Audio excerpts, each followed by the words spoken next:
আপনার তো মানে বিবর্তনের বিষয়টা তো মোটামুটি বিশ্বাস করেন, তাই না? তো না, বিবর্তনের যে মূল, জি করেন না? বিশ্বাস করি না। ও আচ্ছা আচ্ছা। বিবর্তনের বিষয়টা টোটালি এটা, যে পৃথিবীতে যে জীবের যে বহিঃপ্রকাশ, এটা আসলে কিভাবে আসলো তাহলে? এই ব্যাপারটা জীবের আপনাদের বিবর্তন হয়েছে এটা মানি আমরা, কিন্তু প্রাণী, জীবের বিবর্তন হয়েছে বলে আমরা বিশ্বাস করি না। না না, প্রাণী যে আমাদের এই যে পৃথিবীতে যে প্রাণী, প্রাণীর যে জীব বিবর্তন জগতের যে হয়েছে, বিষয়টা আসছে, এই বিষয়টা আসলে হ্যাঁ, কিভাবে হলো? প্রাণী বা জীব জগতের যে বিবর্তন হয়েছে এটা আমরা মানি, কিন্তু এটা আমরা বিশ্বাস করি না। আচ্ছা আচ্ছা আচ্ছা আচ্ছা, এটা হচ্ছে বিবর্তন হচ্ছে, এটা মানেন, বাট এটা কোনো বিশ্বাস করেন না। এখন আমি একটা লজিক আমার কাছে মনে হয়েছে যে যেমন সূর্য, এটা হচ্ছে পুরোটাই আমরা যেটা অবস্থা দেখছি, এটা হচ্ছে প্রচন্ড আগুনের একটা কুণ্ডলীর মতন অবস্থা, এর ভিতরে অনেক ধরনের গ্যাসীয় পদার্থ আছে। তো এখানে কি বিবর্তনের মাধ্যমে জিন কি তৈরি হতে পারে না? যেটাকে আমরা জিন জানি যে আগুন হিসাবে আছে, অথবা ফেরেশতা, যেটা বিবর্তনের মাধ্যমে কি ফেরেশতা কি হতে পারে না? এ ব্যাপারে আপনাদের মতামতটা কি? আল্লাহ হইতে পারে ভাই, এটা একটা আল্লাহ আল্লাহ হতে পারে, না হ্যাঁ। না, আমি তবে না না, সেটা অন্য অন্য বিষয়, আমি হতেই বলতে পারে চাচ্ছি। ভাই, আমি প্রবাবিলিটির মধ্যে আমি আপনি কি গ্যারান্টি দিয়ে বলতে পারবেন যে হইতে পারবে না? আপনি কি এটা আমি প্রমাণ করতে আমি- পারবেন? না না, আমি জাস্ট মতামত জানতে চাইছি, আমি কিন্তু বলি না হইতে পারে কি পারে না, আমি জানতে চাই আপনাদের আমি তো মতামতটা আমার কি। মতামত দিলাম, আমি পার্টিকুলারলি আমার মতামত দিয়েছি, ওখানে আল্লাহ জি হইতে জি পারে, একটা একটা বাচ্চা আল্লাহ জন্ম নিতে পারেন। তো পসিবিলিটির মধ্যে তো সবই পসিবল। হইতে পারে তো আচ্ছা অনেক বড় একটা জিনিস, হইতে পারার মধ্যে তো যে কোনো কিছুই হতে পারে। আচ্ছা আচ্ছা।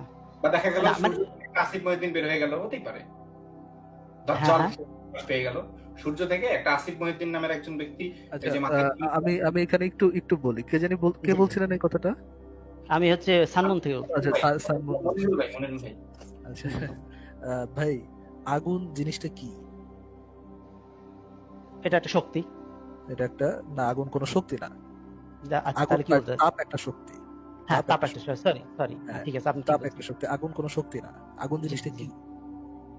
এটা তো আসলে কম্বাইন্ড গ্যাসীয়, কি বলা যায়, একটা একটা গ্যাস যখন বহিঃপ্রকাশ। বার্ন হয়, একটা গ্যাস হ্যাঁ, যখন বার্ন হয়, ওইটার একটা কেমিক্যাল রিয়াকশন, এটা একদম একটা গ্যাস না, সিম্পলিফাইড, এখানে একাধিক গ্যাস হতে বা পারে। যে একাধিক এই গ্যাসও বিষয়ে হতে পারে। হ্যাঁ, এটা যে একটা জিনিস বার্ন হচ্ছে, এটা একটা কেমিক্যাল রিয়াকশন, আমরা একটা রিয়াকশন দেখতে পাচ্ছি যে একটা জিনিস বার্ন হচ্ছে। হুম হুম কিন্তু হুম। এটা কোনো পদার্থও না, এটা কোনো শক্তিও না, যে পার্টিকুলার জিনিস দিয়ে আপনি কোনো কিছু বানাতে পারবেন।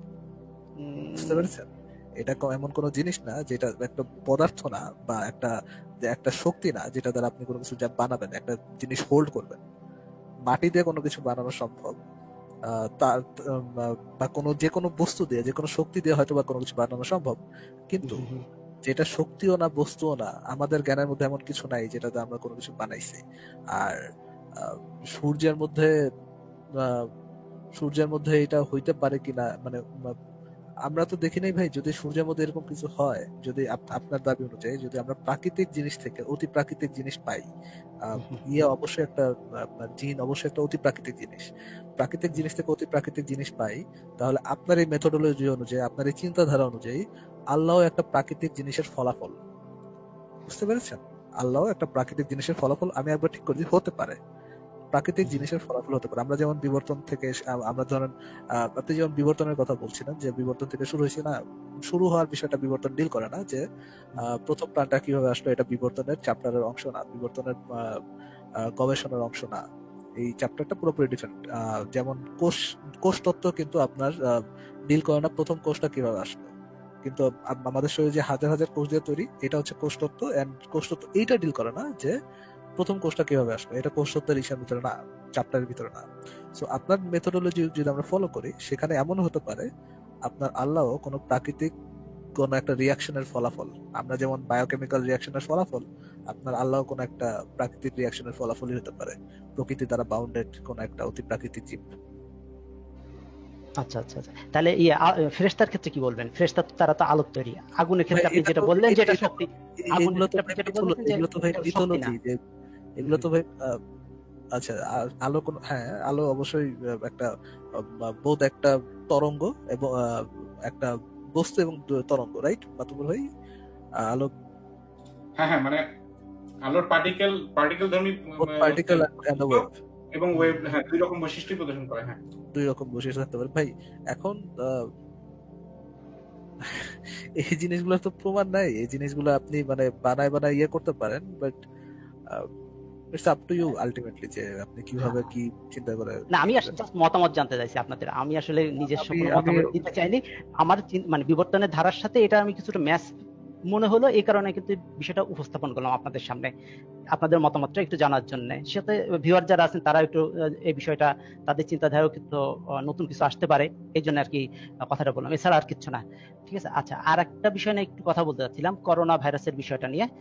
করোনা ভাইরাসের যে ব্যাপারটা দেখতে পাচ্ছি যে এটার ব্যাপারে খুব সচেতনতামূলক যে ক্যাম্পেইনটা খুব বেশি চলে, যে অধিক পরিমাণে হাত ধোন, ঠিক আছে, তারপরে পরিষ্কার পরিচ্ছন্ন থাকুন। তো আসলে আমার কাছে যেটা মনে হয়েছে যে এই ক্যাম্পেইনটা খুব সীমিত আকারে করা হচ্ছে এবং ক্ষুদ্র পরিসরে ক্ষুদ্র চিন্তার থেকে কথাটা বেশি বলা হচ্ছে। যেমন বারবার হাত ধোয়ার কথাটা বলা হচ্ছে, কিন্তু আমরা মুসলিমরা যারা আছি তারা তো 5 বার যারা নামাজ পড়ে, বিশেষ করে যারা মুসলিমরা 5 বার নামাজ পড়ে, তারা তো অল টাইম প্রতিদিন মিনিমাম 5 বার অজু করতেছে, সেই সাথে গোসল আছে, এছাড়াও বিভিন্ন প্রয়োজনে হাত ধোয়া পড়ে। আর মুসলিম শুধু হাত ধুচ্ছে না অজু করতে, যে সে একই সাথে মুখ ধুচ্ছে, নাক ধুচ্ছে, কুলি করতেছে, মাথা মুছা করতেছে, এমনকি কানেরটাও পরিষ্কার করতেছে, চোখ ধুচ্ছে। তো আপনাদের কাছে কি মনে হয় না যে এই যে সিস্টেমটা, এটা আধুনিক বিজ্ঞানের যে পরামর্শ দিচ্ছে করোনা ভাইরাসের ক্ষেত্রে, তার থেকে এটা বেশি আধুনিক? এটা কি আপনাদের কিছু মনে হয় না? नहीं আসিফ ভাই না, এই বিষয়টা, সব বিষয় না, সব বিষয় বলি না, আমি বলছি স্পেসিফিক এই বিষয়টা। হ্যাঁ আসিফ ভাই বলেন। ভাই আপনাকে একটা প্রশ্ন, যে মোহাম্মদ হাত ধোয়ার কথা বলার আগে মানুষ কি সারা জীবন হাত না ধুয়ে বসে থাকতো? আমার কথা বুঝি নাই, মানে এটা আরো বেশি আধুনিক কিনা? হাত না, না, না, এখানে শুধু হাত ধোয়া হচ্ছে না, আপনাকে যেটা এখানে জিজ্ঞেস কিন্তু করছি, অনেকগুলো কাজ করা হচ্ছে, শুধু হাত ভাই, ধোয়া না। জি। সেটাই একটু উত্তর দেন, যে মোহাম্মদের আগে এই হাত ধোয়া, হুম, মুখ ধোয়া, দাঁত ব্রাশ করা, তারপরে হুম, হচ্ছে হুম, কি গোসল করা, হুম, এগুলো হুম। কি ভাই মোহাম্মদ আবিষ্কার করেছে? এগুলো এর আগে কি মানুষ গোসল টোসল করতো না, বসে থাকতো সারাক্ষণ এইভাবে? না, না, এই জিনিসগুলো তো ছিল, কিন্তু আমি যেটা বলতে চাচ্ছি যে করোনার সচেতনতার ব্যাপারে যে পরামর্শটা বেশি দেওয়া হয়, যে বারবার হাত ধোন, পরিষ্কার পরিচ্ছন্ন, মাস্ক ব্যবহার করুন, কিন্তু মুসলিমদের যে প্র্যাকটিসটা ভাই রয়েছে, এই ভাই ভাই প্র্যাকটিসটা কি আরো আধুনিক মনে হয়েছে না, নাকি না ভাই এটা মনে হয় আরো কি আসলে ভাই আধুনিক কিভাবে? আপনি কি 20 সেকেন্ড ধরে জি, জি। মানে অজুর সময় কি 20 সেকেন্ড ধরে আপনি কি হাত ধোন? আমি তো ওজুর সময় তো 20 সেকেন্ড ধরি না, কিন্তু ওভারঅল সবাই যদি আমি 5 বার হাত ধুই, হ্যাঁ, স্বাভাবিকভাবে যদি প্রতিদিন 5 বার হাত ধুই, 5 বার নাকের ভিতরে পানি দিই, কারণ আমার নাকের ভিতরে কিন্তু অনেক জাম থাকে, সাবান যে দিয়ে জামগুলো প্রবণ। সাবান দিয়ে হাত ধোন। না, অজুর সময় তো সাবান দিয়ে হাত ধোয়ার প্রয়োজন পড়ে না, স্বাভাবিক ধোয়া হয় না, ভাই ধোয়া হয় না। করোনা ভাইরাসটা যে করোনা ভাইরাসের যে ইয়াগুলা, সেগুলো যে তৈলাক্ত পদার্থ, মানে সেগুলো যে হুম, মানে স্বাভাবিক হাত ধোয়া দিয়ে যে সেটা পরিষ্কার হয় না, এটা কি আপনি জানেন ভাই? স্বাভাবিক হাত দিয়ে ধোয়া পরিষ্কার হয় না, এটা আমি কিন্তু একদিন, কিন্তু রাসূল সাল্লাল্লাহু আলাইহি ওয়াসাল্লাম তৈলাক্ত বিষয়ে যে জিনিসটা করছেন, এমনকি আগে খাওয়ার একটু পরে। শেষ করে নেন ভাই, আগে একটু শেষ করে নেন, যে স্বাভাবিক গরম পানি দিয়ে হাত ধোয়া, বা ইসলামে কিন্তু বালু দিয়েও ইয়া করা যাবে, তাই না? আপনি তো জি, জি, নিশ্চয়ই জানেন জি, যে বালু, মাটি, ছাই। হ্যাঁ, হ্যাঁ। হুম। তো তাহলে তখন সাবান এই ছিল না, বিকল্প হিসেবে এটা ব্যবহার করেছে, হয়তো সাবান থাকলে তখন সাবান ব্যবহার করা হতো। তাহলে আপনার কাছে কোনটা মোর সায়েন্টিফিক মনে হচ্ছে? সাবান দিয়ে হাত ধোয়াটা সায়েন্টিফিক মনে হচ্ছে, নাকি পানি দিয়ে, সাধারণ পানি হ্যাঁ, দিয়ে, হ্যাঁ। আলু দিয়ে, আ- এটা সায়েন্টিফিক মনে হচ্ছে? আচ্ছা, আমি যেটা বলতেছি যে স্পেসিফিক এখানে ওরা কিন্তু জোর দিচ্ছে হাত দিয়ে সাবান সাবান দিয়ে হাত ধোয়ার ব্যাপারটা, শুধু হাত ধোয়ার ব্যাপারে তারা সীমাবদ্ধতা রাখতে যাচ্ছে, কিন্তু আমি বলতে চাচ্ছি ইসলামের সিস্টেমটা তো আরো না, বেশি আধুনিক। আসলে আরো বেশি। ওনার প্রশ্নটা কিন্তু পাল্টায় গেছে, খেয়াল করছেন কিনা আমি জানি না। উনি দুটার তুলনা দিয়েছিলেন যে করোনা থেকে বাঁচার জন্য যে এখন আমরা যে যে ব্যবস্থাটা ফলো করছি, বা হাত ধোয়ার বিষয়টা, কিন্তু কোরআনে এর থেকে বেশি কিছু বলা আছে, যে হাত মুখ এই সেই এই সেই পাঁচ ওয়াক্ত অজুর কথা বলা হয়েছে। কিন্তু ভাই আপনি যদি 5 ওয়াক্ত অজুও করেন, সেটার মধ্যে যদি আহ ইয়ে না থাকে, সাবান না থাকে, বা তৈলাক্ত কোনো পদার্থ না থাকে, সেখানে তো ওই 5 ওয়াক্ত অজু করাটা 3 ওয়াক্ত বা 4 ওয়াক্ত বা যে কোনো সময় 20 সেকেন্ড ধরে হাত ধোয়াটা এই জিনিসটা থেকে আধুনিক হয় না, কারণ আপনার এটা জার্মস গুলো আচ্ছা, তো হাত আপনার ধোয়ার 5 বার আপনি দশ শুধু বার আপনি চেঞ্জ আপনি হয়। জি, জি, আপনারা শুধু হাত ধোয়ার বিষয়টাই বলতে চাচ্ছেন, যে হাত ধোয়ার বিষয়টা আছে সীমিত ভাই, রয়েছে, সাবান দিয়ে হাত ধুলে বেটার, আমি মেনে নিই, ভাই, সাবান দিয়ে হাত একটু ধুলে বেটার। অপেক্ষা করেন, একটু অপেক্ষা করেন, আমরা একটু পয়েন্টে থাকি ভাই। আপনি তো জি, করোনা বিষয়ে তো বলতেছেন, করোনা বিষয়ে জি, জি, জি। specifically করোনা বিষয়ে বলতেছেন। এখন আর বলছে করোনা এটা আধুনিক কিনা, এটা বোর আধুনিক। আপনার কাছে কোনটা আধুনিক মনে হয় ভাই? করোনা কালীন সময়ে সাধারণ পানি দিয়ে হাত ধোয়া, 20 সেকেন্ড না, কিন্তু মাত্র কয়েক সেকেন্ড, 3-4 সেকেন্ড হাত ধোয়া, হুম, হুম। আর পানি অপচয় করা যাবে না বেশি আসিফ ভাই, পানি কিন্তু অপচয় করা যাবে না। 20 সেকেন্ড ধোয়া যাবে না, কিন্তু 20 সেকেন্ড আপনি ধুতে পারবেন না পানি দিয়ে, হ্যাঁ? হুম, হুম। এইটা বেশি আপনার ফলপ্রসূ হবে, নাকি আপনি 20 সেকেন্ড ধরে গরম পানি দিয়ে এবং সাবান দিয়ে, যেটা হচ্ছে ক্ষার জাতীয় পদার্থ, এই জিনিসগুলো তো আপনি জানেন যে হুম। কোনটাকে ইয়া করে, মানে ইয়ে করে, নষ্ট করে নিউট্রালাইজ করে। নিউট্রালাইজ করে, হ্যাঁ নিউট্রালাইজ করে, এটা তো জানেন আপনি। এখন জি আপনি জি। বলেন তো ভাই যে এই দুটোর মধ্যে করোনাকালীন সময় এই দুটোর মধ্যে কোনটাকে আপনার আধুনিক ব্যবস্থা বলে মনে হচ্ছে? আচ্ছা আসিফ ভাই, এবার আমি একটু বলি। আমি না না, কিন্তু বলতে যাচ্ছি, আমি বলছিলাম, আপনি তো খেয়াল করতে পারেননি, হয়তো বুঝতে এটার পারেন। উত্তরটাকে দিয়ে নেন ভাই প্লিজ। হ্যাঁ, উত্তরটা দিচ্ছি। আমি বলছি যে হাত ধোয়ার বিষয়টা যদি শুধু বলেন, শুধু হাত ধোয়ার বিষয়টা, আমি বলবো যে সাবান দিয়ে হাত ধোয়াটা হচ্ছে আধুনিক, নিঃসন্দেহে এটা আধুনিক। ঠিক আছে, আর ইসলাম কিন্তু যে কোনো ভালো আধুনিকের বিপক্ষে কখনো না। আচ্ছা, অতিরিক্ত যে জিনিসগুলো করা হচ্ছে, যে নাকে পানি দেওয়া হচ্ছে, কুলি করা হচ্ছে, কানটা পরিষ্কার করা হচ্ছে, মুখটা পুরো ধুয়ে ফেলা হচ্ছে, ঠিক আছে, হাতের কোনোই পর্যন্ত ধোয়া হচ্ছে, পা গুলো ধুয়ে ফেলা হচ্ছে, এই জিনিসগুলো যদি আপনি পুরোটা বিশ্লেষণ করেন, তাহলে আপনাদের কাছে কি মনে হয় না যে যে ক্যাম্পেইন চলছে তার থেকেও বেশি এক্সট্রা মানে আধুনিকভাবে ইসলাম আরো কিছু করতে বলছে অতীত না থেকে? ভাই, না পরিষ্কার ভাই, পরিচ্ছন্নতার ব্যাপারে পরিষ্কার না হ্যাঁ? ভাই আপনি না না পাল্টে ফেলছেন, আপনি আপনার আচ্ছা, ইয়াটা জি পাল্টে বলেন, ফেলছেন, পজিশনটা বদলে ফেলছেন। মাতবর ভাই বলেন স্যার। জি বলেন। হ্যাঁ হ্যাঁ আসিফ ভাই, আপনি আমি ঠিক ওইটাই বলছিলাম যে ওনার প্রথম পয়েন্টটা ছিল যে করোনা ম্যানেজমেন্টে ইসলামের যে নিয়ম সেটা ইসলামের কোন নিয়ম না, এটা করোনা ম্যানেজমেন্ট ইসলামিক নিয়ম না। ইসলামিক নিয়ম না, কিন্তু ইসলামে যেই নিয়মটা পালন করা হয় সেটা করোনা ম্যানেজমেন্টের ক্ষেত্রে খুবই যৌক্তিক বা খুবই কাজের কিনা বা খুবই আধুনিক নিয়ম কিনা, এই আধুনিক নিয়মের চাইতেও আধুনিক কিনা, এটা ছিল আপনার পয়েন্ট। জি জি, করোনার sure, সময় sure। আমাদেরকে বলা হচ্ছে 20 সেকেন্ড ধরে সাবান দিয়ে হাত ধুতে, আর উজু করার সময় বলা হচ্ছে যে মানে 3 বার হাত ধুতে হবে, 3 বার হাত ধুতে যতক্ষণ সময় লাগে, 3 বার হাত, একটা হাতের কবজি পর্যন্ত 3 বার ধুতে কয় মিনিট লাগে ভাই, মানে কয় সেকেন্ড লাগে ভাই? 4-5 সেকেন্ডের এনাফ তো লাগে না। এবং কোথাও কোনোদিন বলা হয় না যে তোমরা উজু করো সাবান সহ। সাবান তো সেজন্য ছিল না। তার মানে আপনার ইসলাম সেই যুগের জন্যই প্রযোজ্য, এই যুগের জন্য না, আচ্ছা তাই আচ্ছা না? ঠিক আছে, ঠিক আছে, আচ্ছা এবার আপনাকে থ্যাংক ইউ। আরেকটা জিনিস দেখাই। মাতবর ভাই উনি হ্যাঁ, মেনে নিলেন আধুনিক না, উনি তো আধুনিকতার প্রশ্নটা করলেন না, সাবান ওই যুগে ছিল না, তাহলে তো আধুনিক হলো না। আচ্ছা Thank you. anyway, সালমান ভাই আপনাকে আরেকটা হাদিস দেখাই। ভাই এই হাদিসটা আপনি নিশ্চয়ই জানেন ভাই, 3474 নম্বর হাদিস, এটা খুবই বিখ্যাত হাদিস সহিহ বুখারীর। এটা নিয়ে ক্যাম্পেইন চললো যে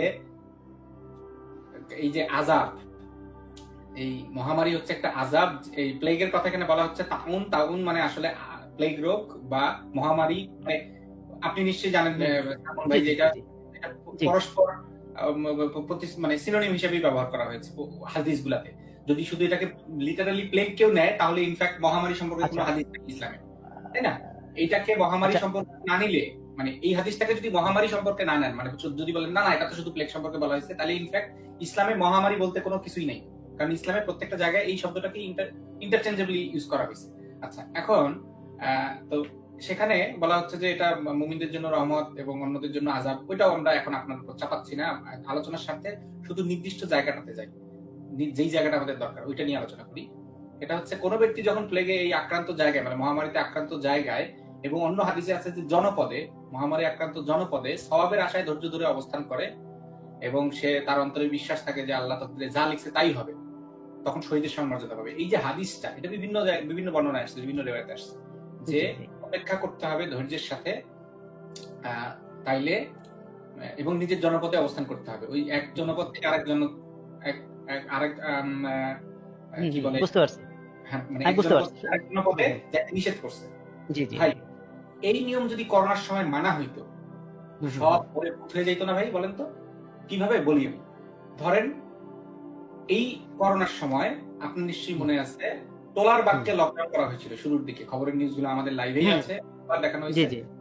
জি। বাক্যে লকডাউন করার মাধ্যমে এলাকাবাসী নিজের চেষ্টায় করোনার আক্রমণকে কমিয়ে দিয়েছিল, এবং কমিয়ে দিয়ে তারা যেটা করেছিল যে এই করোনার সময়ে যে কয়েকজন রোগী শুধুমাত্র প্রথমের দিকে আক্রান্ত হয়েছিল সেগুলোর মধ্যে সীমাবদ্ধ ছিল ওই এলাকায়, এবং মৃত্যুর হারটাও কমে গেছে।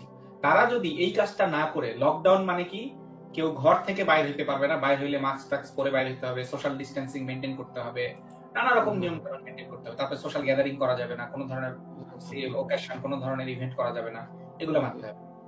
এইগুলা না করে যদি তারা এই হাদিসটা মানতো যে ওই আক্রান্ত জনপদ ছেড়ে কোথাও যাবে না, জনপদ শব্দটার আবার অনেক ব্যাখ্যা আছে, কিন্তু জনপদ বলতে অন্তত পক্ষে এইটা না যে একটা এলাকা, শুধু একটা মাত্র একটা কোটি কয়েক বাসা, এরকম না। জনপদ মানে যতদূর পর্যন্ত প্রতিবেশী গুলো আছে ততদূর পর্যন্ত, এবং প্রতিবেশীর হুম, সংখ্যায় ঠিক। আরেক জায়গায় বলা হচ্ছে 40 বাড়ি পর্যন্ত প্রতিবেশী। তার মানে হচ্ছে যতক্ষণ পর্যন্ত মানে একজন একজনের প্রতিবেশী হইতে পারে ততদূর পর্যন্ত এই পুরো একটা জায়গাটা, যে অঞ্চল জুড়ে মানুষ থাকে, এই অঞ্চলটাকে জনপদ বলা হচ্ছে।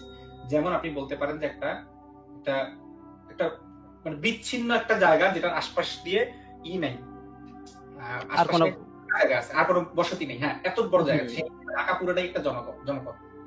ঢাকাকে কোনোভাবে ঢাকার কোনো অঞ্চলকে জনপদ বলার কোনো সুযোগ নেই, কারণ না। যেখানে আপনি বলবেন জনপদ, সেই বাড়ির পাশেই আছে আরেকটা বাড়ি, তাই না? ঠিক, ঠিক। আচ্ছা, তাইলে এই জনপদটা ছেড়ে ঢাকা ছেড়ে যদি কেউ না বাইরে হতো, অর্থাৎ ঢাকাতে যদি যারা আছে তারা ঢাকাতেই থাকতো, মানে হচ্ছে দৈনন্দিন যা কাজ কাম সবই করছে সবের ধৈর্য ধরে, যে আল্লাহ যা বাকি আছে তাই করবে, এইভাবে যদি চলতো, একটা বাস্তব ঢাকা শহরে ভাই। আচ্ছা, এই বিষয়টা নিয়ে আমি প্রায় আমার আরো দুইটা কথা বলার আছে ভাই। জি বলেন। ভাই, আপনি তো নিশ্চয়ই জানেন যে নবী মোহাম্মদ পায়খানা করার পরে কিভাবে পরিষ্কার হইতেন, এবং পাথর আমি এবং দেখাচ্ছি। পশুর হাড্ডি দিয়ে যে পরিষ্কার হইতেন, এটা তো আপনি জানেন তাই না ভাই? যদি পানি পাওয়া না যেত তাহলে কিভাবে পরিষ্কার হইতেন জানেন? জানি। কিভাবে, এটা কি আপনার কাছে অনেক সায়েন্টিফিক তো মনে হচ্ছে নিশ্চয়ই, নাকি ভাই? এখন প্রেক্ষাপটে যেমন রাসূল সাল্লাল্লাহু আলাইহি ওয়াসাল্লাম যখন পানি পেয়েছেন তখন কিন্তু পানি ব্যবহার করছেন, তাই না? তার মানে কি, উপায় না থাকলে তখন কি করবেন? পরিষ্কার মানে করার সর্বোচ্চ চেষ্টাটা করছেন। এখন পানি যখন পাইছেন তখন কিন্তু উনি পানি ব্যবহার করছেন। উনি তো পানির বিপক্ষে কখনো বলেন না যে তোমরা পানি ব্যবহার করো না। আচ্ছা, তাহলে আপনি দেখেন তো এটা সায়েন্টিফিক কিনা, একটু দেখেন তো ভাই। আমাদেরকে একটু ব্যাখ্যা করেন তো ভাই, পাথর দিয়ে ঘষাঘষি করাটা আধুনিক বা সায়েন্টিফিক কিনা? উপায় ছিল না তো, যে পরিবেশ পরিস্থিতিতে ছিলেন সেই পরিবেশে উনি ওটা ব্যবহার করছেন। তার মানে এখানে তো আসলে সবচাইতে তার মানে একটা বটম লাইন অ্যাটলিস্ট আধুনিক, হ্যাঁ হ্যাঁ, ফাজলি বলেন। তার মানে অ্যাটলিস্ট বটম লাইনে যে আধুনিক বলা হচ্ছে, আধুনিকতা তো অ্যাটলিস্ট না। হ্যাঁ, আমি এটাই মূলত, হ্যাঁ আমি অন্যভাবে ওই যে অনেক ধন্যবাদ ভাই, যে আধুনিক তো অন্তত না, আধুনিক তো নাই, সেই সাথে পৃথিবীর মধ্যে সর্বকালের সর্বশ্রেষ্ঠ যে মানুষটা, সেই মানুষটাও আসলে তার যুগের মধ্যে সীমাবদ্ধ, এমন ভাবেই সীমাবদ্ধ যে তাকে বাধ্য হয়ে পাথর দিয়ে পাছায় ঘষাঘষি করতে হয়েছে ইয়ের পরে, এবং আমি তার জন্য অনেক খারাপ লাগছে যে এটা তো খুবই কষ্টের কাজ, বেচারাকে অনেক কষ্ট আরো আছে মতে ভাই, আরো আছে। আমি আরেকটু দেখাচ্ছি যে ইয়া ভাই, আপনি তো নিশ্চয়ই জানেন যে নবী মোহাম্মদ কি করতো, ঘরের ভিতর পেশাব করে সেটা সারা রাত ঘরের ভিতর রেখে দিত, এটা জানেন ভাই? না, এই বিষয়টা আমার জানা নাই। আচ্ছা, আমি দেখাচ্ছি আপনাকে, হাদিসটা দেখাই দিচ্ছি, একটু আমার অপেক্ষা জানা করুন। নাই। মাতু ভাই স্ক্রিনে দিয়েছি ভাই। এই যে দেখেন, হাদিসটা পড়েন, মিশকাত শরীফের 362 নম্বর হাদিস। এখানে বলা হচ্ছে রাসূলুল্লাহ সাল্লাল্লাহু আলাইহি ওয়াসাল্লামের খাটের নিচে একটি গামলা ছিল, তিনি রাসূলুল্লাহ সাল্লাল্লাহু আলাইহি ওয়াসাল্লাম রাতে এতে প্রসাব করতেন। এটা আবু দাউদ শরীফেও আছে, নাসাইতেও আছে, এই নাম্বার দেয়া আছে, হাদিসটার মান সহিহ। আরেকটা হাদিস দেখেন, সুনান আবু দাউদ শরীফের একই হাদিস, আসলে আল্লামা আলবানী এটাকে তাহকিকও করেছেন, তাহকিকেও আছে এটা। কোন ব্যক্তি রাতে পাত্রে পেশাব করে তা নিকটে রেখে দেয়া। এখানে বলা হচ্ছে নবী সাল্লাল্লাহু আলাইহি ওয়াসাল্লামের একটি কাঠের পাত্র ছিল, সেটি তিনি খাটের নিচে থাকতো, রাতের বেলায় তিনি তাতে পেশাব করতেন। ভাই, রাতের বেলা খাটের নিচে পেশাব করে এটা সারা রাত জমায় রাখা, এটা তো আপনার কাছে খুবই সায়েন্টিফিক মনে হচ্ছে নাকি ভাই? আচ্ছা, এই বিষয়টা আমি আসলে প্রেক্ষাপটটা জানি না, ওই প্রেক্ষাপটে কেন উনি এটা করছেন, প্রেক্ষাপটটা না জানলে তো এটা ব্যাখ্যা দেওয়া সম্ভব না। আচ্ছা আচ্ছা, ঠিক আছে। আরেকটা জিনিস আপনাকে দেখাতে চাই, যে সেটাও খুবই ইন্টারেস্টিং। মাতে ভাই আরেকটা হাদিস দিয়েছি, এই যে দেখেন, আমি আগে একটু ভূমিকা দিয়ে নিই, তারপর হাদিসটা পড়বো আমরা। না, আমি কিন্তু আপনি যে হাদিসটা বর্ণনা করে দিচ্ছেন আমি কিন্তু অস্বীকার করি না, আমি বলছি যে প্রেক্ষাপটটা আমি জানি না বলে আমি ব্যাখ্যা দিতে কোনো উপায় নেই আপনার, হাদিস আমি কিন্তু সেটা বলি নাই তো। হ্যাঁ, হ্যাঁ, ঠিক আছে ঠিক আছে। আমি এখন যে হাদিসটা দেখাচ্ছি, যে নবী মুহাম্মদের স্ত্রী বাহিনী যারা ছিল, স্ত্রী এবং রক্ষিতা যারা ছিল, তাদের জন্য, স্ত্রী এবং রক্ষিতা বলেছে কিন্তু, আপনি একটু ভালো করে শুনেন, স্ত্রী এবং রক্ষিতা, এদের জন্য রাতের বেলা তারা পেশাব পায়খানা করতে বাইরে যেতে পারতো, দিনের বেলা তারা পেশাব পায়খানা করতে যতই পেশাব পায়খানা লাগুক না কেন তারা বাইরে যেতে পারতেন না। এই যে দেখেন হাদিসে এটা পরিষ্কার ভাবে করা আছে, বর্ণনা করা আছে, সহিহ মুসলিমের হাদিস, ইসলামিক ফাউন্ডেশন 5484 নম্বর হাদিস। আয়েশা থেকে বর্ণিত, রাসূলুল্লাহ সাল্লাল্লাহু আলাইহি ওয়াসাল্লামের স্ত্রীগণ প্রকৃতিটাকে সাড়া দেওয়ার সময় রাতের বেলা মানাসি এর দিকে বেরিয়ে যেতেন। মানাসি মানে হচ্ছে প্রশস্ত ময়দান, মানে খোলা মাঠে গিয়ে পায়খানা করতে যেতেন নবী মুহাম্মদের স্ত্রীগণ রাতের বেলা। মানে দিনের বেলা তাদের পেশাব পায়খানা লাগলেও তারা সেখানে যেতে পারতেন না। ওদিকে ওমর ইবনে খাত্তাব রাসূলুল্লাহ সাল্লাল্লাহু আলাইহি ওয়াসাল্লামকে বলতেন, আপনার স্ত্রীগণের প্রতি পর্দার বিধান করুন, কিন্তু রাসূলুল্লাহ সাল্লাল্লাহু আলাইহি ওয়াসাল্লাম তা করেননি। কোন এক রাতে ঈশার সময় নবী সাল্লাল্লাহু আলাইহি ওয়াসাল্লামের সহধর্মিণী সাউদা, মানে সবচেয়ে দীর্ঘাঙ্গী মহিলা যিনি ছিলেন, সাউদা, এই যে দেখেন দীর্ঘাঙ্গী মহিলা, ওমর তাকে ডাক দিয়ে বললেন, হে সাউদা, আমরা তোমাকে চিনে ফেলেছি। পর্দার বিধান নাজিল হওয়ার প্রতি প্রবল আকাঙ্ক্ষায় তিনি এরূপ করলেন। মানে ওমর চাচ্ছিলেন যেন পর্দার বিধানটা নাজিল হয়, সেই আকাঙ্ক্ষা নিয়ে তিনি রাতের বেলা সাউদা যখন পায়খানা করতে যাচ্ছিল, পেশাব পায়খানা করতে যাচ্ছিল খোলা ময়দানে, তখন তিনি তাকে ডেকে মানে ইফটিজিং করেছেন। তিনি একটা মহিলা তার গুরুর তার বন্ধুর বউ পেশাব পায়খানা করতে যাচ্ছে, তিনি পেছন থেকে ডাক দিয়ে বলতেছেন, হে সাউদা, আমরা তোমাকে চিনে ফেলেছি, আমরা তোমাকে চিনে ফেলেছি। এরপরে আয়েশা বলেন, তখন আল্লাহ তাআলা পর্দার বিধান নাজিল করেন। হাদিসের মান হচ্ছে সহি। এই হাদিসটা অনেক জায়গাতে আপনি পাবেন, এটা সহি মুসলিমে আছে, আরো অনেক জায়গাতে পাবেন। দেখেন যে আপনার নবী মেয়েদেরকে শুধু রাতের বেলা বাইরে পেশাব পায়খানা করতে যেতে অনুমতি দিতেন। ভাই এটা কি আপনার কাছে সায়েন্টিফিক মনে হচ্ছে ভাই? আমি এই বিষয়ে আমি কিছু বলতে পারবো না ভাই, যেহেতু প্রেক্ষাপটটা আমার জানা নাই। ঠিক আছে, প্রেক্ষাপট না জেনে আমি আন্দাজে কোনো মন্তব্য করা যাবে না। কিন্তু ভাই প্রেক্ষাপট তো এখান থেকে বোঝা যাচ্ছে যে দিনের বেলা যেহেতু অন্যরা দেখে ফেলতো, সেই কারণে নবী মোহাম্মদ তাদেরকে বাইরে পেশাব পায়খানা করতে যেতে দেন। প্রেক্ষাপটটা দেখানোর পর আপনি বলতেছেন প্রেক্ষাপটটা প্রেক্ষাপটটা আমি জানি না তো আসলে বিষয়টা। তো আমার কাছে এই কনসেপ্টটা আমার কাছে আপনার যে জিনিসটা তুলে ধরছেন, এই বিষয়টা আজকে আমার কাছে নতুন, একেবারে নতুন। একটু শুনেন। আপনি বলতে পারতেন, আমি বলছি এই জন্য কোনো মন্তব্য নাই আমার। এখন আপনারা আপনাদের মতামত দেন, সেটা ঠিক আছে। কথাটা শুনে নেন। আপনাকে যে জিনিসটা দেখানো হলো প্রেক্ষাপট মানে কি কনটেক্সট, যে কিসের জন্য এই জিনিসটা নাজিল হয়েছিল, কিসের জন্য এইটার পিছনে, এই হাদিসটার পিছনে ব্যাকগ্রাউন্ডটা কি, এই হাদিসটাই তো এই হাদিসটার ব্যাকগ্রাউন্ড, যে ওইখানে কি হচ্ছে, ঘটনাটা কি হচ্ছে, এটা তো ঠিকমতো এখানেই বোঝা যাচ্ছে। আপনি জানার পরে ব্যাকগ্রাউন্ডটা না জেনে ভাই আমি কোনো মন্তব্য করতে পারবো না। এটা কি এই হাদিসটার সেলফ ব্যাকগ্রাউন্ড না?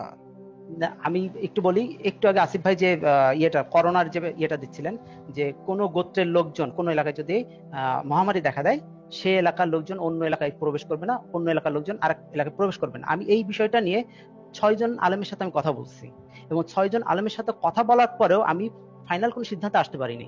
কারণ 6 জন যখন ব্যাখ্যা দিচ্ছেন, 3 রকমের ব্যাখ্যা আমি পাইছি, 3 রকমের ব্যাখ্যা পাইছি। না, আমি একটু বলিনি, যখন আমি 3 রকম ব্যাখ্যা পাইছি তখন আমি সিদ্ধান্ত নিতে পারি না আসলে কোন ব্যাখ্যাটা আমি গ্রহণ করে নেব, বুঝতে পারছেন? এই জন্য আমি এই বিষয়ে বলতে চাচ্ছি যে আমি এটার বিষয়ে এখন কোনো সিদ্ধান্ত দিতে পারতেছি না। আপনার কাছে মনে হচ্ছে যে হ্যাঁ এটা প্রেক্ষাপট তো এখানে স্পষ্ট বলে দেওয়া আছে, বাট আমার কাছে আমি জানি না যে জিনিসটা, সেই বিষয়ে আমি কিভাবে মন্তব্য করি। না সেটাই আমরা এটাই জানি, কিন্তু বলবো না।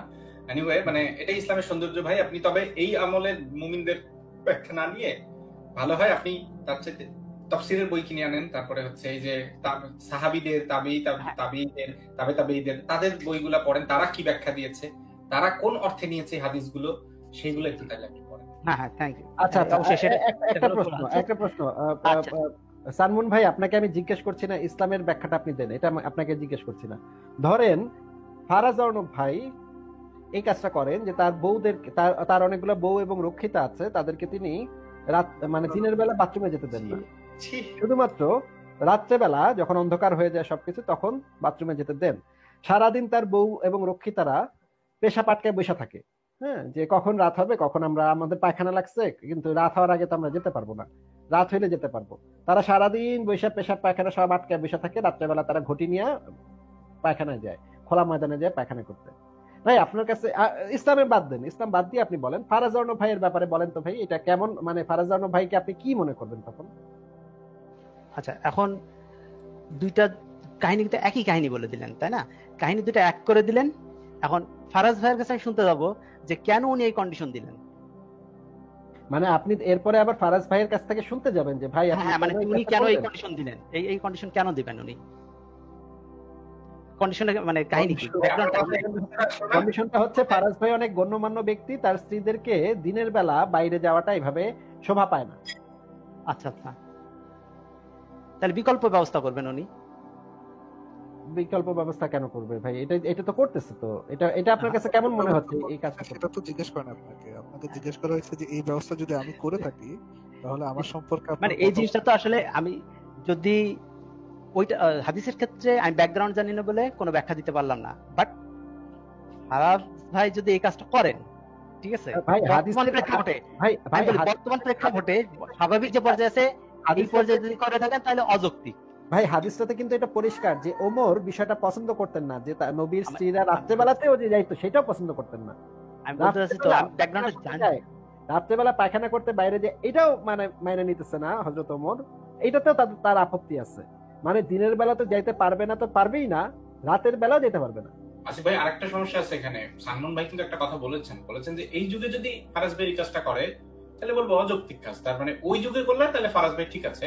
ওই যুগে না, আমি বলছি যে এই পরিস্থিতিতে, যুগ বলে না, আমি বলছি এই পরিস্থিতিতে, মানে এই যে স্বাভাবিক পরিস্থিতিতে আমরা যে পরিবেশে বসবাস করি এই পরিস্থিতিতে। সেভ করতে পারলেন না ভাই, একই থাকে। কোন সময়ের পরিস্থিতি, মানে সেটা কোন সময়? আমি তো জানি না, আমি সেটাও তো জানি না, আমি তো ওই প্রেক্ষাপটটা জানি না বলে তো ধরি আমরা ফারাজ ভাই গ্রামে থাকে, গ্রামের এমন একটা গ্রামে থাকে যেখানে ফারাজ ভাইকে সবাই খুবই সম্মান করে, খুবই গণ্যমান্য ব্যক্তি, এলাকার মানে মসজিদের ইমাম সাহেব সে। হ্যাঁ, এখন তার স্ত্রী এবং রক্ষিতাদেরকে তো সবাই সম্মানের চোখেই দেখতে হবে। এখন এই সম্মানের কারণে দিনের বেলা তার বউদের অনুমতি নাই পেশাব পায়খানা করতে বাইরে যাওয়ার, ঘরের ভিতরে বসে থাকতে হবে, পেটে খিল্লি মেয়েরা বসে থাকতে হবে। হ্যাঁ, পেশাব করা যাবে না। যেই রাত হবে তখন খোলা ময়দানে যেতে হবে পায়খানা করতে। এখন বলেন তো ভাই, যদি এরকম প্রেক্ষাপট চিন্তা করে ফারাজ ভাই যদি এই কাজটা করে থাকে তাহলে নিঃসন্দেহে সেটা ভুল করতেছেন। আচ্ছা ঠিক আছে ভাই, অনেক ধন্যবাদ। এবং আমিও মনে করি ফারাজ ভাইয়ের চাইতে কেশব উত্তম। কেশব আবার কে? কেশব হচ্ছে যে তার বউয়ের জন্য টয়লেট বানিয়েছিল, এবং টয়লেট বানানোর জন্য ইধার উদার ভটাকতে হওয়া আত্মার মতো শহরে শহরে ঘুরে বেরিয়েছে, শহরে বন্দরে টাকা স্যাংশন করিয়ে এনেছে, এরকম টেলিভিশনে গেছে, অনেক কিছু করছে জাস্ট বউয়ের জন্য একটা টয়লেট বানানোর জন্য। এই কাহিনী আবার আমি কই পেলাম? এই কাহিনী পাবেন আপনারা একটা হিন্দি সিনেমাতে, টয়লেট এক প্রেম কথা, সেখানে আপনি পাবেন কেশব নামের এই প্রেমিক ভাইটির প্রেমের কাহিনী। সে বউয়ের উপরে এই জিনিসটা বলতে চান সর্বকালের সর্বশ্রেষ্ঠ মানুষের থেকেও এখানে একটা জিনিস আমার ফারাজ ভাইয়ের কথাটা একটু শুনে নেই ভাই। আমার প্রশ্নটা ছিল মাতব্বর ভাইয়ের কাছে, ভাই তাহলে কি মানে কি আপনি বলতে যাচ্ছেন বা বলা যায় যে সর্বকালের সর্বশ্রেষ্ঠ মানুষ একটা কাজ করতে পারে না যেটা অন্য একজন করে দেখিয়েছেন, তার সমাজের বিরুদ্ধে যা করে দেখিয়েছেন? কিন্তু ভাই আমার আরেকটা প্রশ্ন, যে আল্লাহ পাক এত মহাজ্ঞানী মহাপণ্ডিত, এবং নবীজিও তো মহাজ্ঞানী মহাপণ্ডিত, এত বিজ্ঞান কোরআনের ভিতরে নাকি এত এত বিজ্ঞান একেবারে সর্বশ্রেষ্ঠ বিজ্ঞানী নবী মুহাম্মদ, ব্ল্যাক হোল, তারপর হচ্ছে গিয়ে মানে কি নক্ষত্রপুঞ্জ কেমনে কি বানাইছে, মানে কত কিছু বানাইছে আল্লাহ পাক, চিন্তা করে দেখেন। কিন্তু ভাই এত কিছু বানানেওয়ালা একটা পায়খানা তৈরি করে দিবে স্ত্রীদের জন্য, সেইটা বলতে ভুলে গেলেন, এটা কিভাবে ভাই? আসলে এটার ব্যাখ্যা আমার কাছে ঠিকভাবে নাই, তবে আমি একটু কথা বলতে যাচ্ছিলাম, বলবো কি? একটা ছোট জিনিস ফারাজ ভাই বলতেছেন না, ফারাজ ভাই বলেন। আচ্ছা, একটা ছোট জিনিস অ্যাড করি। আসিফ ভাই, আপনি মনে হয় একটা ক্রুশাল জিনিস অ্যাড করেন নাই, সেটা হচ্ছে স্ত্রী আর রক্ষিতাদের কথা যেটা বললেন। তার যে স্ত্রী আর মামালাকার যৌনদাসী যারা ছিলেন রাতের বেলা বের হতেন, আলটিমেটলি পর্দার বিধানটা কিন্তু শুধু তার স্ত্রীদের জন্য এসেছিল বা মুক্ত নারীদের জন্য এসেছিল। পর্দার বিধানটা যৌনদাসীদের জন্য আসেনি। হ্যাঁ, যৌনদাসীদের জন্য স্তন উন্মুক্ত থাকা যাবে, স্তন উন্মুক্ত রাখা যাবে, এটা যৌনদাসীদের ক্ষেত্রে বিধান হচ্ছে। যৌনদাসীরা এটা করতে পারবে না, এটা পর্দা করতে পারবে না, মানে স্তনটা খোলা রাখা যাবে আর কি। স্তনটা খোলা রাখা যাবে, এবং মাথার ক্ষেত্রে অবশ্যই খোলা রাখতে হবে, মাথা মুখ মাথা। ওনাদের হিজাবটা হবে পুরুষদের মতো, মুক্ত নারীদের মতো না, যেন এই জিনিসটাই এটার উপর ভিত্তি করে। যখন নবী মোহাম্মদের নিজের সাহাবী তার ওয়াইফকে ইফটিজিং করতেছিল, এই জিনিসে যেন ডিস্টিংগুইশ করা যায় যে কারা উন্মুক্ত নারী এবং কারা দাসী, কারা মানে আর কি ফ্রি হবে এবং কারা হচ্ছে এর উপর বেস করে তারা ইফটিজিং করবেন, এবং সেই হিসেবে তারা ইফটিজিং করবে। আচ্ছা, আমাদের মধ্যে একজন জানু ভাই বলেছেন নাস্তিকদের প্রধান টপিক হচ্ছে প্রস্রাব পায়খানা সেক্স। ভাই, আপনি মনে হচ্ছে না হাদিস বইটা কখনো পড়ছেন। হাদিস বই যদি খুলে দেখেন আপনি ক্লিয়ারলি বুঝতে পারবেন হাদিস হচ্ছে একটা 18+ কিতাব, ইনফ্যাক্ট কোরআনও একটা 18+ কিতাব। এবং আমার মনে হয় উচিত, সারা পৃথিবীতে এত মানুষ এত কিছু করছে, কোরআন পড়াচ্ছে, হ্যান করতেছে, ত্যান করতেছে, সেই সাথে এই কাজটা করলে বোধহয় বেশি কাজে দিবে।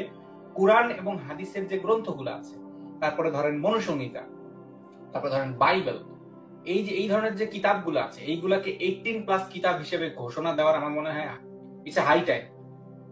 তা না হইলে আপনি যখন এই যে জানু ভাই, আপনি যখন এই হাদিসের এই কিতাব নিয়ে বসবেন, সাথে যদি আপনার বাচ্চাকে নিয়ে বসেন, একটু পরপর দেখবেন সে আপনাকে জিজ্ঞেস করবে, বাবা এটা কি ওটা কি, এবং আপনি বিব্রত বোধ করবেন। বিশ্বাস না হলে আপনি হাদিসের বই খুলে বসুন, তাকে নিয়ে বসে পড়ুন এবং আপনি প্রমাণ পেয়ে যাবেন। জানু মাতুবর ভাই, মেহেদী হাসানা ভাই। জি হ্যাঁ, এই প্রাসঙ্গিক একটা প্রশ্ন আছে, হ্যাঁ, আসিফদের কাছে, মানে প্রাসঙ্গিক বলে শুরু করছি আর কি কোশ্চেনটা, এখন কি করবো? হ্যাঁ হ্যাঁ বলেন বলেন। হ্যাঁ, এই আসিফদার মানে পেজে আমি মানে পড়াশোনা করতে পারেন ধরেন, তো আসিফদার পেজে মানে এই হাদিস সংকলনের একটা টপিক তাতে পড়লাম। আমার একটা আসিফদার কাছে কোশ্চেন আছে যে আসিফদা লাস্টে মানে লেখার পর কনক্লুশন টেনেছেন যে হাদিস ছাড়া ইসলাম কখনোই সম্পূর্ণ নয়, হাদিস কোরআন নিয়ে ইসলাম। কনক্লুশন না তো, এটা ইসলামের হ্যাঁ আমি বলছি, কোশ্চেনটা বলছি। এবার হাদিস ছাড়া ইসলাম সম্পূর্ণ না, এটা কিন্তু যুক্তি দেননি, মানে যুক্তিগুলো একটু শুনলে ভালো হবে আর কি, মানে জানালে আর কি। আমি আপনাকে একটা হাদিসের- লেখার লিংক ধরে দিচ্ছি, শুনেন, আমি আপনাকে একটা লেখার লিংক ধরে দিচ্ছি, আপনি এই লেখাটা পড়বেন, হ্যাঁ। ঠিক আছে? এই 1 মিনিট সময় লাগবে, আমি লেখাটা বের করি, তখন আমরা তাহলে আপনি তাহলে একটু মিউট করুন, আমরা তাহলে সানমুন ভাইয়ের সাথে বিদায় নিয়ে আপনি বলতে পারেন, অসুবিধা নেই, বলুন। আমি লেখার লিংক দিয়ে দিব, আমরা বলবো না, আমরা লেখাটার লিংক ধরে দিব, আপনি লেখাটা পড়বেন, ওখানে রেফারেন্স সহ বলা আছে। কষ্ট করে লিখছে আমাদের মধ্যে একজন লেখক, উনি অনেক কষ্ট করে একটা রেফারেন্স কালেক্ট করে উনি লিখেছেন, আমরা সেই কারণে চাচ্ছি যে ওইটা করতে। তো সানমুন ভাই, আপনি কি আজকে আরো কিছু বলতেন নাকি এই বিষয়গুলো নিয়ে?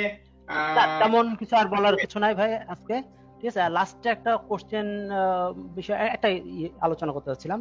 এই কিছুদিন আগে হলো নিউজিল্যান্ডে যে ব্যক্তি হলো হামলা করছিল, হামলা করে প্রায় 50 জন মুসলিমকে হত্যা করছিল, তো ওনার ফাইনালি রায় দেওয়া হয়েছে, যেটা হচ্ছে নিউজিল্যান্ডের সর্বোচ্চ আইন হিসাবে প্রতিষ্ঠিত যে রায়টা, যে ওনাকে আমৃত্যু জেলে থাকতে হবে, ঠিক আছে।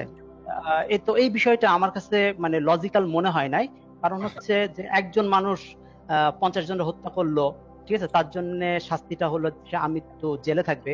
তা আরেকজন মানুষ যদি 1000 লোককে হত্যা করে বা 5000 লোককে হত্যা করে, তো তার ক্ষেত্রে তো নিউজিল্যান্ডের আইন যেটা সর্বোচ্চ ল যেটা দেখলাম, সেখানে আমৃত্যুই তাকে শাস্তি দেওয়া হবে। হয়তো পৃথিবীর অন্য কোনো দেশে হয়তো মৃত্যুদণ্ড আছে। হ্যাঁ, আমি শেষ করিনি। বুঝতে পেরেছি সালমান ভাই, আমরা আলোচনাটা আজকে না করে আমরা একটা কাজ করি, তাহলে আপনাকে আমন্ত্রণ জানাচ্ছি, আপনি পরের দিন আবারও যুক্ত হন, যুক্ত হয়ে আপনি ঠিক এই টপিকেই, যে এই সর্বোচ্চ সাজাটা কি হইতে পারে, ক্যাপিটাল পানিশমেন্টটা, এই টপিকে, যে এই একটা লোক হিটলার এত মিলিয়ন মিলিয়ন মানুষকে হত্যা করছে, কোটি কোটি মানুষকে হত্যা করছে, তার কি শাস্তি দেওয়া যায়, বা এই যে লোকটা মাত্র একটা লোককে ধরেন কেউ একজন হত্যা করছে, তাকে কি শাস্তি দেওয়া যায়, মানে শাস্তিগুলো নিয়ে আমরা তাহলে ক্যাপিটাল পানিশমেন্ট নিয়ে আমরা সেই দিন আলোচনা করবো। একদিনে সব আলোচনা করে ফেললে তো আপনি আর আমাদের বাসায় বেড়াইতে আসবেন না, তাই না? না না না, টপিকে শেষ নাই তো ভাই। তাহলে পরের দিন তাহলে আপনি যুক্ত হন, পরের দিন আমরা তাহলে এই টপিকে কথা বলি, সালমান ভাই। আচ্ছা ঠিক আছে, থ্যাংক ইউ ভাই। ওকে, ভালো থাকেন আপনারা।